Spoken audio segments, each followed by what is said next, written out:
رسول اللہ صلی اللہ علیہ وسلم کی آمد، اس کا مقصد یہ ہے کہ آپ لوگوں کو تعلیم و تربیت دیں. یعلمہم الکتاب والحکمہ، لوگوں کو کتاب و حکمت کی تعلیم دینے کے لیے آپ تشریف لائے ہیں. وَيُزَكِّيهِمْ، اور ان کے نفسوں کا تزکیہ بھی کریں. یعنی رسول اللہ صلی اللہ علیہ وسلم ایک معلم اور ایک استاذ بن کر آئے ہیں تاکہ دنیا والوں کو پتہ چل جائے کہ کون سا راستہ گمراہی کی طرف جاتا ہے اور کون سا راستہ ہدایت کی طرف جاتا ہے، اور جو بھی وہ عمل کریں علی وجہ البصیرت کریں، قیامت والے دن اس کا حساب و کتاب ان سے لیا جائے گا. اِنَّا هَدَيْنَاهُ السَّبِيلَ إِمَّا شَاكِرًا وَإِمَّا كَفُورًا. رسول اللہ صلی اللہ علیہ وسلم کے حوالے سے اللہ تعالیٰ قرآن مجید میں فرماتے ہیں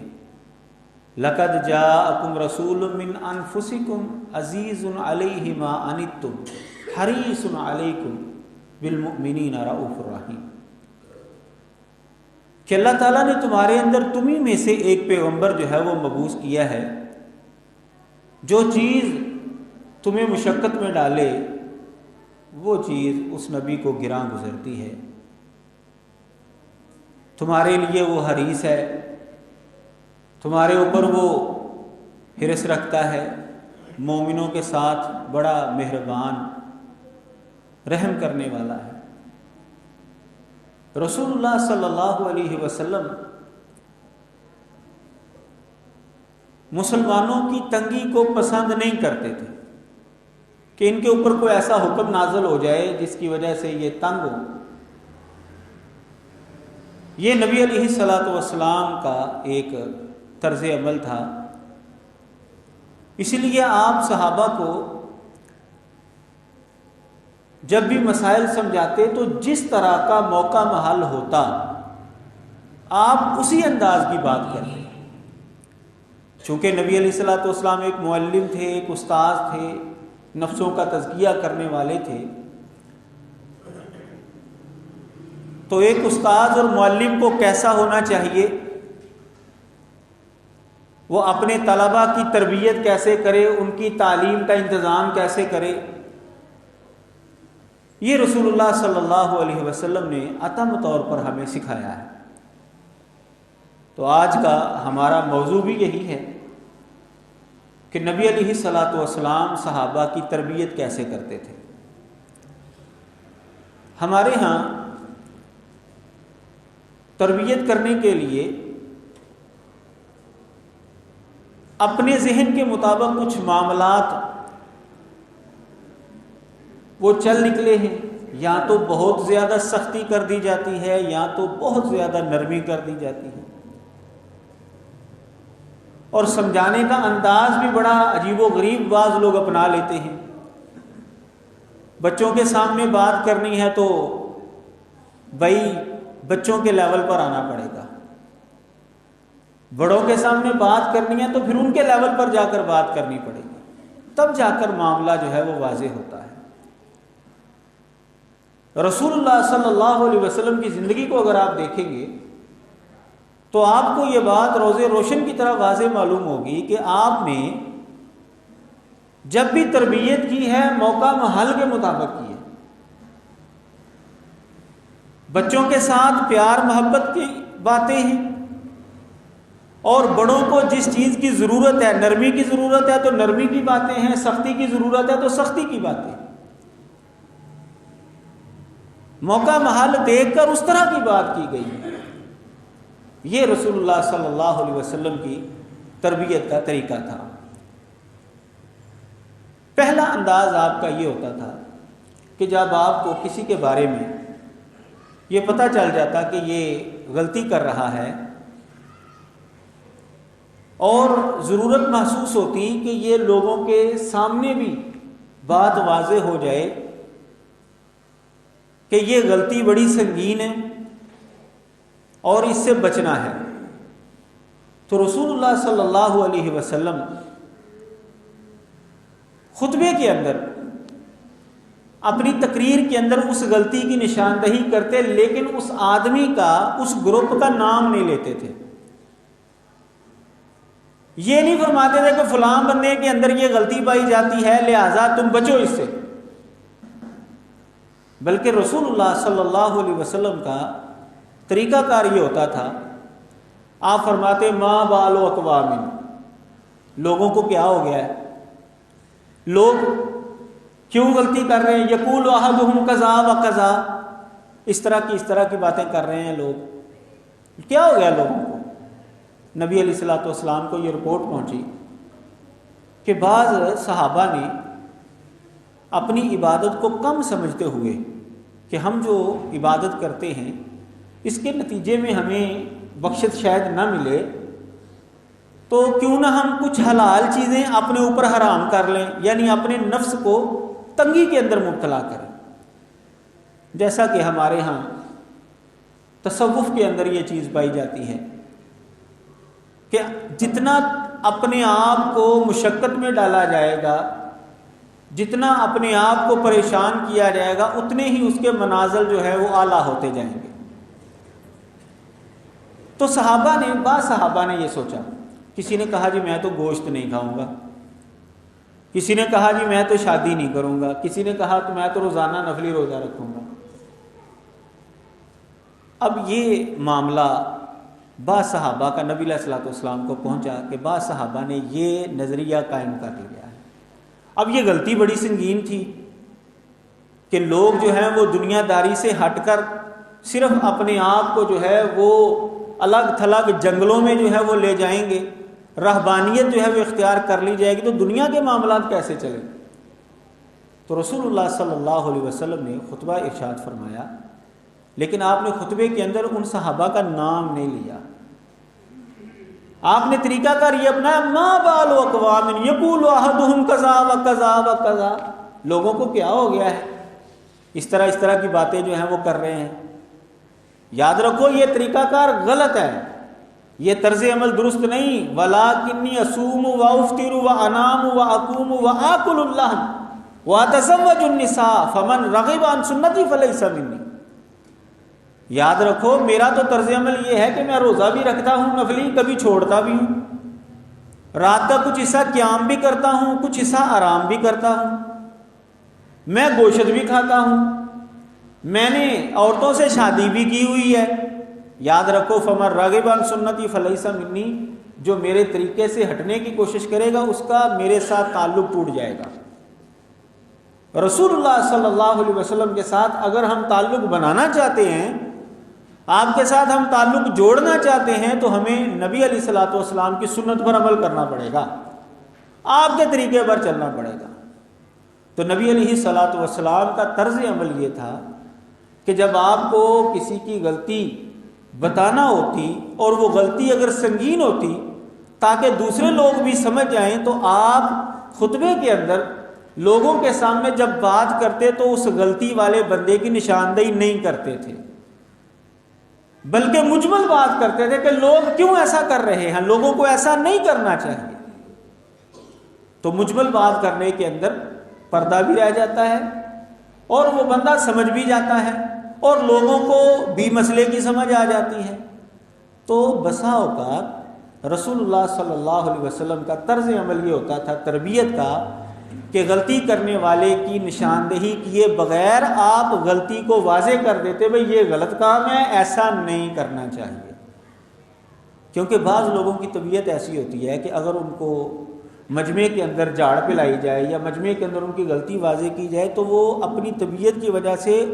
بضد ہو جاتے ہیں، ضد پر اتر آتے ہیں، بھئی لوگوں کو پتہ تو چل ہی گیا ہے،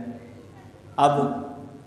جو ہوتا ہے پھر کر، میں تو پھر ایسے ہی کروں گا۔ لیکن اگر مجمل بات کی جائے گی تو ان کو سمجھنے کا موقع مل جاتا ہے،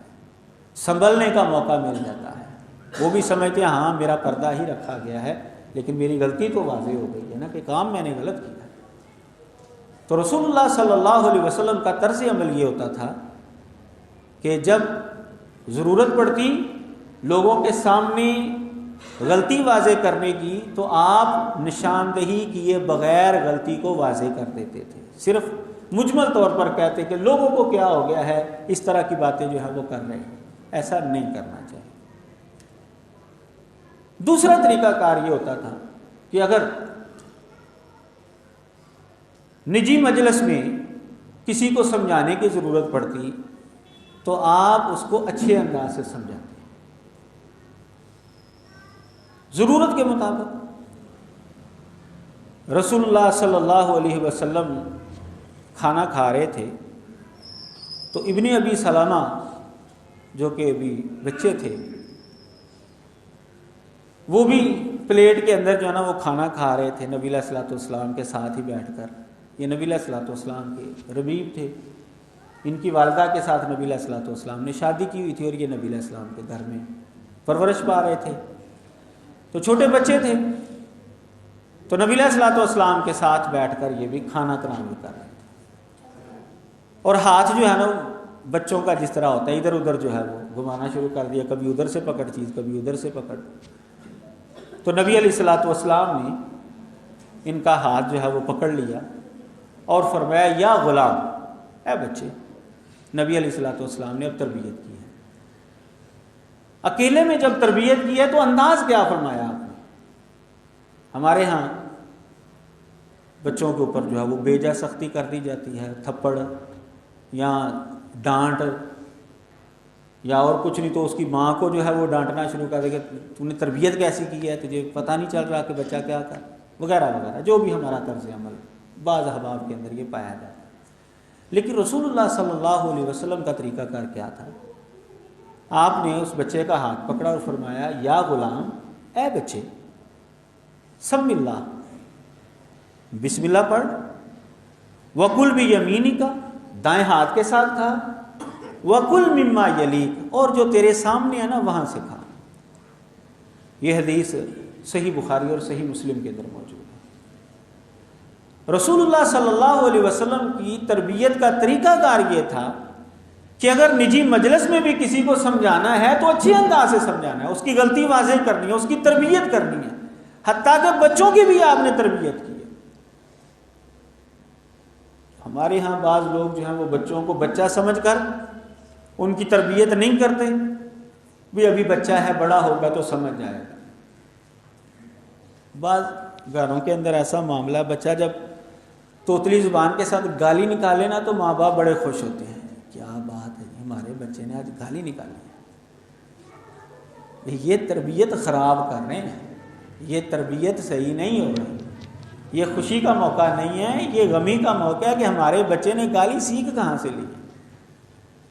اس کو کیسے پتا چلا کہ یہ گالی ہے اور یہ نکالنی ہے، بڑوں کو نکالنی ہے، چھوٹوں کو نکالنی ہے۔ تو یہ خوشی کا مقام نہیں ہوتا اس طرح کا، یہ غمی کا مقام ہے، یہاں پر ہماری تربیت کے اندر فرق آ گیا ہے۔ تو اگر بچہ اس طرح کی کوئی بات کر بھی لے تو اچھے انداز سے بچے کو سمجھانا ہے۔ رسول اللہ صلی اللہ علیہ وسلم نے بچے کو اچھے انداز سے سمجھایا، تربیت کیا کہ یہ ہے طریقہ کار کھانے کا، بسم اللہ پڑھنا، دائیں ہاتھ کے ساتھ کھانا ہے، اور جو سامنے ہے وہاں سے کھانا ہے، دوسرے ساتھیوں کے سامنے سے چیز نہیں اٹھانی۔ یہ طریقہ کار تھا رسول اللہ صلی اللہ علیہ وسلم۔ تو نجی مجلس میں بھی کسی کو سمجھانا ہے تو اچھے انداز سے سمجھانا ہے۔ بسا اوقات رسول اللہ صلی اللہ علیہ وسلم اشارے سے بھی بات سمجھا دیتے تھے۔ اگر آپ کو محسوس ہوتا کہ یہاں پر اشارہ بھی کافی ہے تو اشارہ کر دیتے کہ یہ غلطی ہے، اس کو دہراؤ نہ۔ نبی علیہ الصلوۃ والسلام سواری پر سوار تھے، آپ کے پیچھے حضرت فضل بن عباس رضی اللہ تعالیٰ عنہ بیٹھے ہوئے تھے، نبی علیہ الصلوۃ والسلام کے چچا کے بیٹے، تو بڑے خوبصورت تھے۔ حج کا موقع تھا، کچھ خواتین جو ہیں وہ گزری پاس سے، اب خواتین جو حضرت فضل کو دیکھنا شروع ہو گئی۔ اب یہ نوجوان بھی تھے، خوبصورت بھی تھے، تو یہ بھی خواتین کو دیکھنا شروع ہو گئی۔ اب نبی علیہ الصلوۃ والسلام کی جب توجہ ہوئی تو آپ نے حضرت فضل کا چہرہ جو ہے وہ دوسری طرف کر دیا۔ پھر تھوڑی دیر گزری تو پھر یہی معاملہ، آپ نے پھر ان کا چہرہ دوسری طرف کر دیا۔ یعنی نبی علیہ الصلوۃ والسلام نے موقع محال دیکھا کہ یہاں پر اشارے سے کام چل جائے گا تو انہوں نے 2 دفعہ جو ہے ان کا چہرہ جو ہے وہ دوسری طرف کیا، یعنی سمجھایا کہ یہ حرکت غلط ہے، یہ درست نہیں ہے، یہ طرز عمل جو ہے صحیح نہیں ہے۔ تو بسا اوقات معلم، استاد، مربی، تربیت کرنے والا اسے موقع محل کی مناسبت سے اگر اشارے سے کام چلانا پڑے تو ٹھیک ہے، اشارہ کر لے۔ بسا اوقات ایسا ہوتا ہے گھر میں والدہ جو ہے وہ تلاوت کر رہی ہے تو دیکھا ہے بچہ جو ہے وہ کوئی غلط حرکت کر رہا ہے تو وہ پڑھتی پڑھتی جو اس کو اشارہ کر دیتی ہے، بالکل ٹھیک ہے، یہ طرز عمل،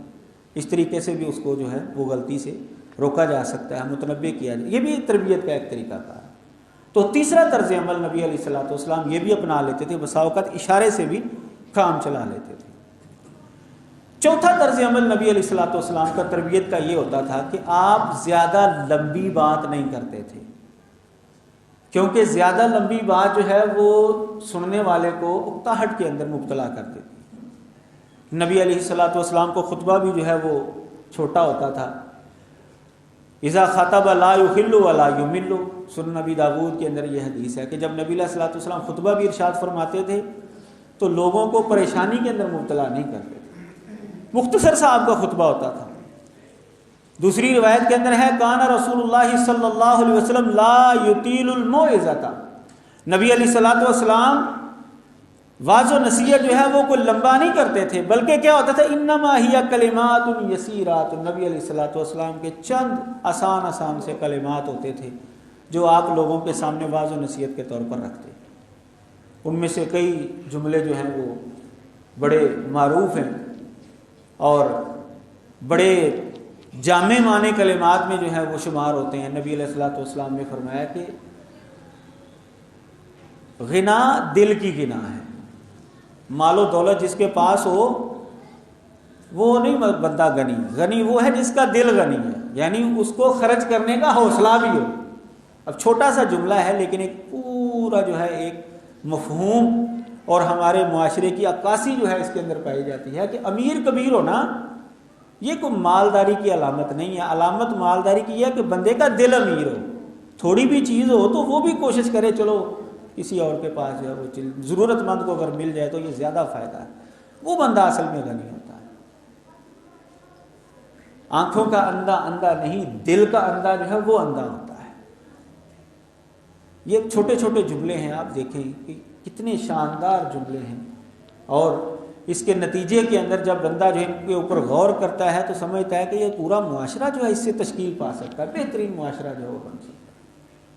تو رسول اللہ صلی اللہ علیہ وسلم کا طریقہ کار جو ہے وہ یہ ہوتا تھا کہ آپ کوئی لمبا خطبہ نہیں ارشاد فرماتے تھے، آپ کی واعظ و نصیحت مختصر ہوتی تھی اور لوگ جو ہیں وہ اکتاتے نہیں تھے آپ کی بات سن کر۔ نبی علیہ الصلوۃ والسلام کا ایک طرز عمل یہ بھی تھا کہ بسا اوقات معلم استاد یہ سمجھتا ہے کہ یہاں پر بات چیت کرنا جو ہے نا وہ کوئی اتنا فائدہ مند نہیں ہوگا، لیکن اگر میں عمل کر کے دکھاؤں گا نا وہ زیادہ فائدہ مند ہوگا، اس سے زیادہ تربیت ہوگی۔ ہمارے ہاں بھی بسا اوقات بچوں سے اگر کام لینا ہو نا تو استاد کا احترام ظاہر ہے سب بچوں کے اندر پایا جاتا ہے۔ اب وہ استاد صاحب جو ہیں چلو کہتے بھی تو ہیں بچوں کو، لیکن بچے ذرا توجہ نہیں کرتے، لیکن جب استاد صاحب خود اینٹیں اٹھانا شروع کر دیتے ہیں نا تو پھر بچے وہ استاد جی وہ آگے بڑھو جلدی کرو، استاد صاحب خود لگ گئے۔ یعنی بسا اوقات جو ہے وہ عمل کر کے جب دکھایا جائے نا تو اس کے نتیجے میں تربیت اچھی ہوتی ہے۔